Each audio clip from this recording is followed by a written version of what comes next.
Stop. Hei, kamu. Iya, kamu pengguna bank BCA juga.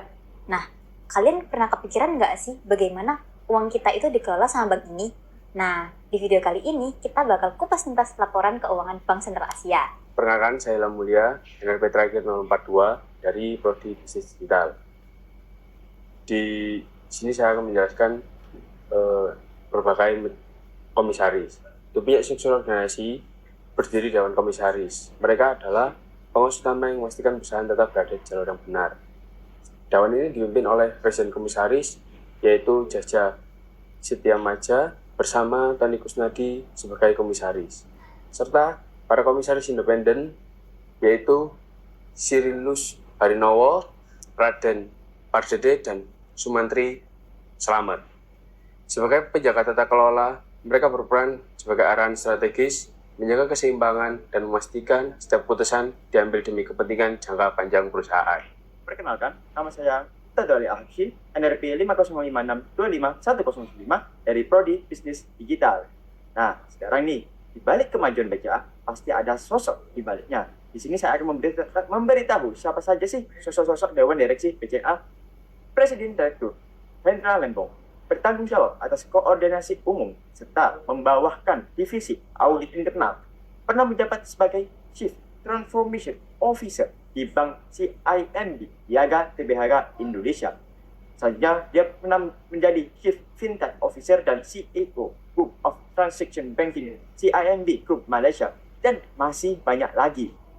Ada presiden, pasti ada wakilnya.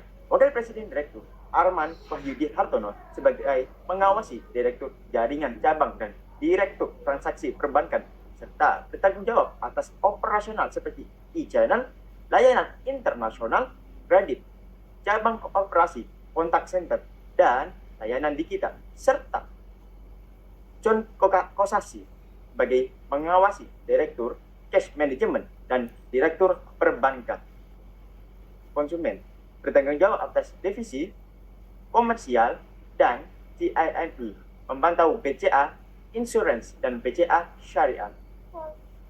Nah, tentunya para presiden dan wakil presiden direktur tidak dapat bekerja sendiri.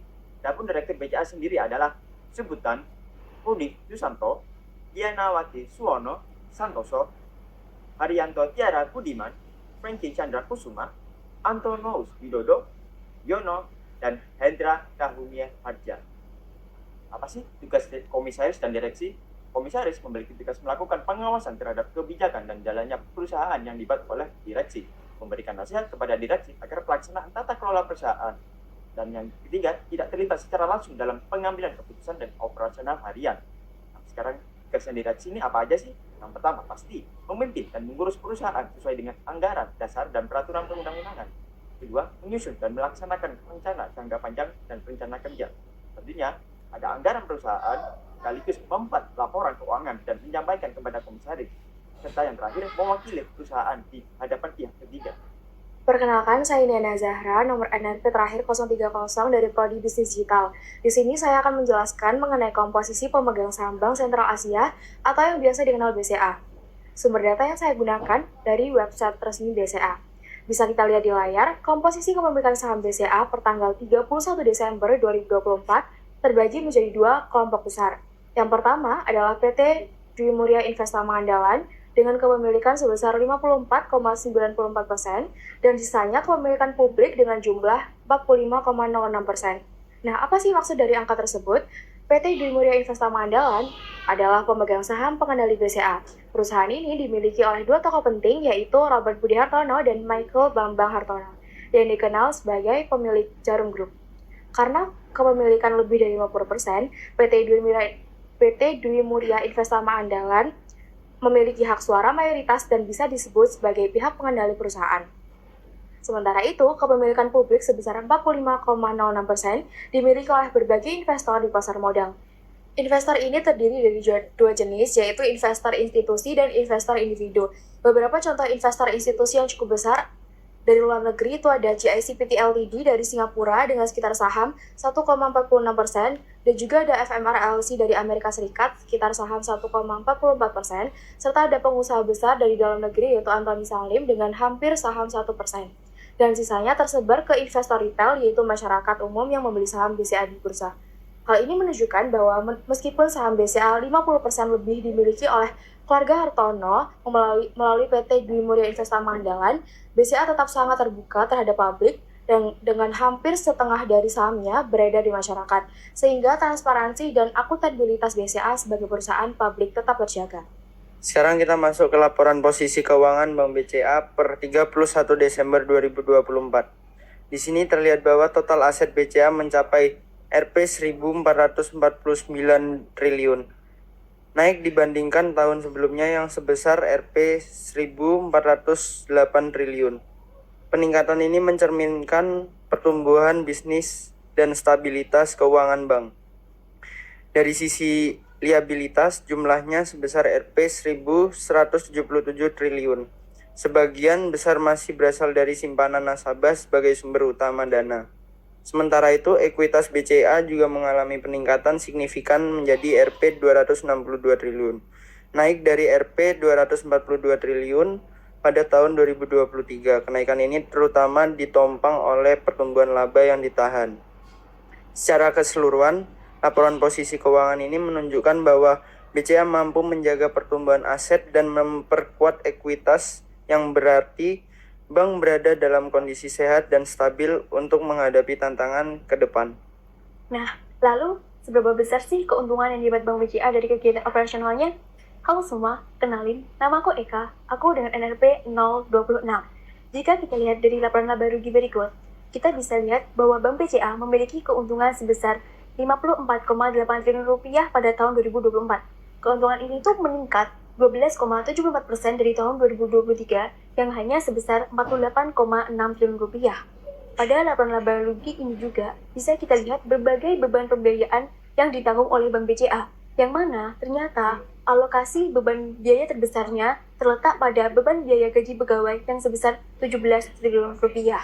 Dengan kita mempelajari laporan keuangan Bank BCA, kita bisa melihat seberapa besar keuntungan yang didapat perusahaan ini dan bagaimana progres pertumbuhannya dibandingkan tahun-tahun sebelumnya. Saya Alia Moida Mahfuza dengan NFP terakhir 19 dari program studi bisnis digital akan menjelaskan laporan perubahan ekuitas dari Bank Sentral Asia. Nah, laporan perubahan ekuitas sendiri adalah catatan bagaimana modal pemilik pengusaha bertambah atau berkurang selama satu periode. Biasanya dipengaruhi oleh laba bersih, pembagian dividen, serta penyesuaian lain seperti revaluasi aset dan selisih kurs. Nah, pada tahun 2024, ekuitas Bank BCA meningkat dari sekitar 242 triliun menjadi 262 triliun rupiah. Kenaikan ini terutama didorong oleh laba bersih sekitar 54,8 triliun. Meskipun sebagian besar laba sekitar 34,2 triliun rupiah dibagikan sebagai dividen kas. Nah, hal ini menunjukkan bahwa meskipun BCA rajin membagikan dividen dalam jumlah besar, modalnya tetap tumbuh kuat berkat laba yang konsisten. Dengan kinerja seperti ini, Bank Sentral Asia dapat dikatakan sebagai bank yang stabil dan relatif aman untuk investasi jangka panjang. Halo semuanya, perkenalkan saya Mina Usania, NRP terakhir saya 008 dari Prodi Bisnis Digital. Saya akan menyampaikan hasil analisa mengenai arus kas Bank Sentral Asia periode tahun 2024. Arus kas sendiri ialah pergerakan uang masuk juga keluar pada periode tertentu. Arus kas dikategorikan menjadi 3, yakni arus kas aktivitas operasi, kegiatan utama seperti hasil penjualan. Selanjutnya ada aktivitas investasi, berhubungan dengan aset jangka panjang. Yang ketiga, aktivitas pendanaan, meliputi transaksi dengan pemilik dan kreditur perusahaan. Pertama, dari aktivitas operasi, BCA berhasil menghasilkan kas bersih sebesar 53,8 triliun rupiah di tahun 2024. Meskipun sedikit menurun dibanding tahun sebelumnya, hal ini menunjukkan bisnis inti bank tetap sehat. Nah, yang kedua dari aktivitas investasi. Arus kas masih negatif, yaitu minus 58,9 triliun rupiah di tahun 2024. Artinya, bank masih menempatkan dana pada efek-efek investasi, namun dengan catatan masih terkendali. Ketiga, dari aktivitas pendanaan. Arus kas juga negatif, sebesar 33,3 triliun rupiah. Penyebab utamanya ialah pembayaran pinjaman dan pembagian dividen yang cukup besar. Hal ini menunjukkan BCA konsisten memberi imbal hasil kepada pemegang saham.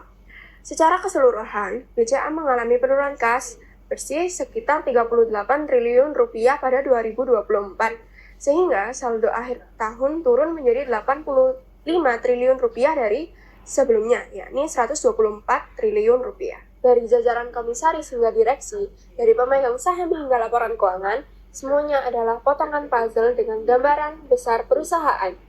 Dan inilah yang membuat perusahaan melangkah ke masa depan. BCA, senantiasa di sisi Anda.